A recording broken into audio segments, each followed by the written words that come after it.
Last time guys, meron tayong video na i-share sa inyo regarding sa tampered na Mitsubishi Pajero. Meron tayong na-check kasi guys na sa scanning natin lumabas is 169,000 na yung kanyang natakbo. Tapos dun sa mismong gauge naman nung Mitsubishi Pajero 46,000 pa lang siya. So imagine, almost times 4 yung discrepancy. Okay? So sa mga hindi nakapanood, eto po yun. Okay. Yan sir, 169,673 kilometers na po yung natakbo niya. Sarili nyo na po tong scanner sir. Dito sa gauge po ni Pajero is 46,152. Ayan. So since nakita ninyo, yung scanner nga pala na ginamit ko dyan sa video, yung unang nakita ninyo is scanner po yan ni seller. Okay, so syempre meron ako sarili kong gamit na scanner. Yun yung una kong ginamit. Kaso nga, nung nakita ko na may discrepancy, sabi ko, sir, baka meron po kayong sariling scanner. Kasi car dealership sila. So meron nga. Okay, so hiniram ko yun. Then, mabait naman sila na pinahiram nila yung scanner nila. Tapos pinakita ko sa kanila na kahit yung mismong scanner nila ang gamitin, yun at yun pa rin ang lumalabas. 169K sa scanner and then 46,000 lang dun sa gauge. So times 4 talaga. Times 4. So ngayon syempre ang dami na namang basher ng inyong Jeep Doctor. So hindi na natin maaalis yan. Lalong-lalo na hindi na natin maaalis yung mga nagtatamper, nagko-comment din sa videos natin. O kaya yung ibang mga mekaniko, etc. Yan. So marami tayong bashers and marami rin namang good comments. Pero may isang comment doon mga bossing na talagang tumatak din sa akin. Okay, so i-hide ko na lang, i-share ko sa inyo yung comment ni Bossing pero i-hide ko yung kanyang identity kasi ayokong i-bash nyo po siya. Tinignan ko yung profile ni Bossing, so mukhang mekaniko rin siya. Mukhang nasa ibang bansa siya na mekaniko. Tapos, marami rin siyang alam sa sasakyan. So, may point talaga yung kanyang comment. So, eto i-share ko sa inyo yung kanyang comment. Sabi niya, mali ka dyan, idol. Paano kung nagka-problema sa dating may-ari ang sasakyan tapos pinalitan ng surplus na ECU?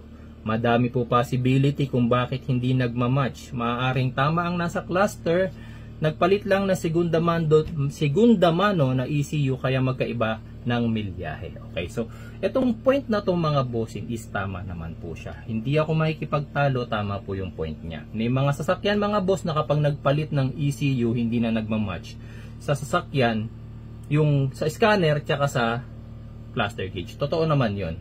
Alam ko naman po yun.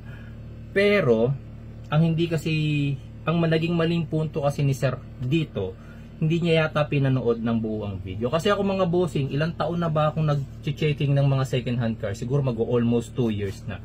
So, ang dami ko nang na-experience na sasakyan, ang dami ko nang nakasalamuhang buy and sell, mga car dealerships, mga personal sellers. So, alam ko na, kumbaga, kabisado ko na pagbukas ko pa lang, uy, tampered to. Hindi ko pa kinakabit yung scanner Hindi ko pa kinakabit yung scanner. Alam ko nang tampered. Bakit? Kasi may mga signs na.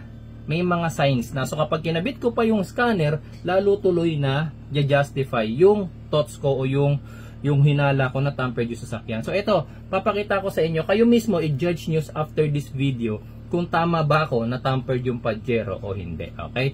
So unang-una kong nakita pagbukas ko pa lang ng pinto is yung upuan niya. Why? Ang Pajero mga bossing, since mas mataas na klase ng sasakyan yan kumpara sa Montero, mas mataas na quality rin syempre ang mga ginagamit na pyesa, materials, etc. dyan. So pansinin nyo yung upuan niya. Ito pakita ko sa inyo sa video. Tsaka ang napansin ko lang din kasi sir, since pure leather kasi ang upuan ni Pajero, para sa akin sir, sa 40,000 hindi siya magaganto pa Kasi magandang leather na ginagamit ni Pajero Pati po dito.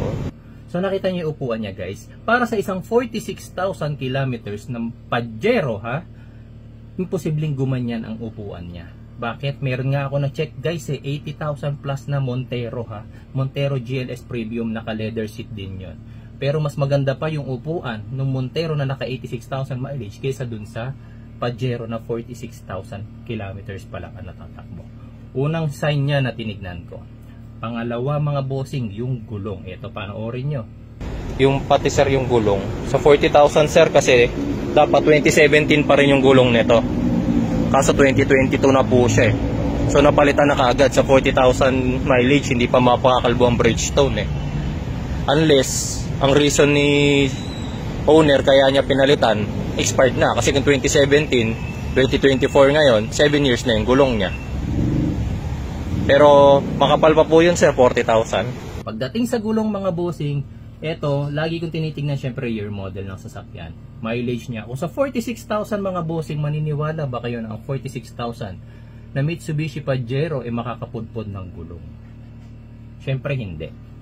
46,000 lang, ano bang ginagamit ng Mitsubishi? Syempre mga branded tires yan. Yung ano lang bumanggit ng pangalan ng or brand ng tire. Pero alam nyo kung ano ang kinakabit ng Mitsubishi na gulong. Hindi yan gagamit ng mumurahing gulong para sa Pajero. Para saan pa na naging Pajero ka kung ang ikakabit sa'yo yung mumurahin? Na 1 taon lang, pudpud na. 1 taon lang, may cracks na. So para sa 46,000, napakalabo. Bakit napalitan na siya agad ng bago? Nandun tayo mga bossing na pwedeng expired na, pero isa rin kasi yan sa tinitignan ko. Isa rin kasi yan sa tinitignan ko yung gulong. Bigyan muna ata ng report. Oops. Problem.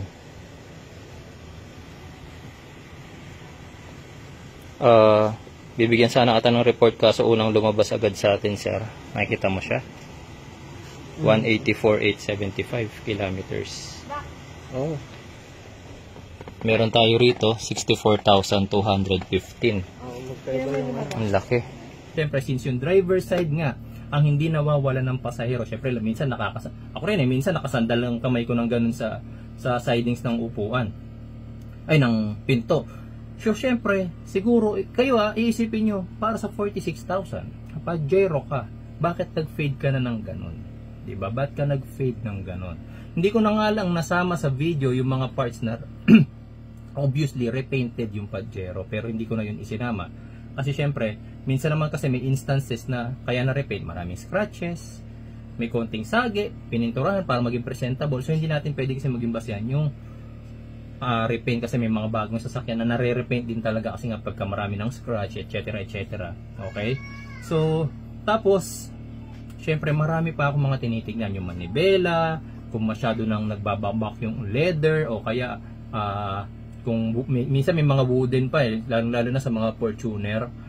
Di ba may mga wooden pa na part yung manibela ninyo, kapag yung wood na yun parang natanggal na yung pagkaka-varnish, yung mga buttons ng manibela, burado na yung icons, yung cambio, mahalata mo na luma na, tapos yung mileage niya ang baba-baba pa. So yun guys, hindi ako kasi mga bossing, sa tagal ko nang nag-assistance ng checking, hindi po ako bumabase lang sa scanner. Minsan mga bossing, hindi ko pa kinakabit ang scanner ko, tinitignan ko pa lang ang unit, masasabi ko na kaagad na tampered yung sasakyan. Bakit? Kasi nga sa condition nung interior at nung exterior nung gulong, yung andar tunog nung makina, lahat tinitingnan ko yan. Hindi po tayo sa scanner lang tumitingin. Kaya doon sa comment ni bossing, may point naman po siya. Tsaka ang isa ko pa naging point sa kanya mga bossing, yung pagpapalit ng ECU. Yung pagpapalit ng ECU kasi ang gumagawa niyan is mga technician. Hindi lang basta mekaniko, kasi yung mga mekaniko limited ang knowledge niyan pagdating sa paggamit ng scanner sa programming, etc. etc. Kasi kahit ako, aminado ako, limited pa ang alam ko pagdating sa paggamit ng scanner, lalong-lalo na sa programming. So yung pagpapalit ng ECU niyan, matrabaho. So may mga nagko-comment na expert technician dati na pwede kang magpalit ng ECU tapos papalitan mo rin yung odometer. Dapat ganun yung ginawa nung nagpalit. Kung totoong pinalitan ng ECU, halimbawa 46,000 sa gauge, yun ang original mileage, tapos nasira nga yung ECU, nagpalit ng bagong ECU ngayon, so kailangan syempre yung ECU tsaka yung gauge mag-match. So dapat pati yung odometer ng ECU pinalitan ninyo, kasi nga syempre in the future hindi naman kayo yung mag-check magkakaroon ng confusion niya pag balang araw na ibinenta. Tsaka yun kasi nagiging palusot. Yun nga yung iniiwasan natin Kapag may mga nag-check ako ng ganyan, lagi may mga nagko-comment, paano ko nagpalit ng ECU, paano ko nagpalit ng ECU. So nagiging palusot siya, which is hindi naman dapat. Kung nagpalit ng ECU, unang-una dapat supported. Supported ng receipt, kahit second hand yan, dapat may resibo man lang, o kaya yung gumawa, at least alam yung history ng sasakyan. Tsaka minsan kasi guys, magtataka ka bakit ang bago-bago ng sasakyan, nagpalit ng ECU. So, minsan nakakatakot din bumili ng sasakyan na napalitan na ng ECU kasi maaaring yung sasakyan na dumaan sa isang stressful condition. So, ano pa yung stressful condition, maaari nagkabit ng accessories, tas mali ng kabit, ikinasunog ng ECU, nagkaroon ng previous programming, tas nagkamali yung programmer, nasira yung ECU, tapos ano pa ba? Ayan na nga, yung mga pagtatamper-tamper, so nasira nila yung ECU, pwedeng ganun. Pwede rin namang bumigay lang yung... May mga nagko-comment, sabi nila, kapag lagi daw gina-jumpstart ang sasakyan, nasisira daw ang ECU. I don't know if it's true kasi hindi ko naman na-experience. Kasi meron din naman akong sariling sasakyan na gina-jumpstart ko naman at di naman nasisira ang computer box. Pero yung isang pinakamalala na pwede ko rin ma-consider kung ba't nagpalit ng ECU is nabaha. So nakakatakot din, di ba? So bakit para sa isang 2017-year-old na sasakyan at nagpalit ka na ng ECU?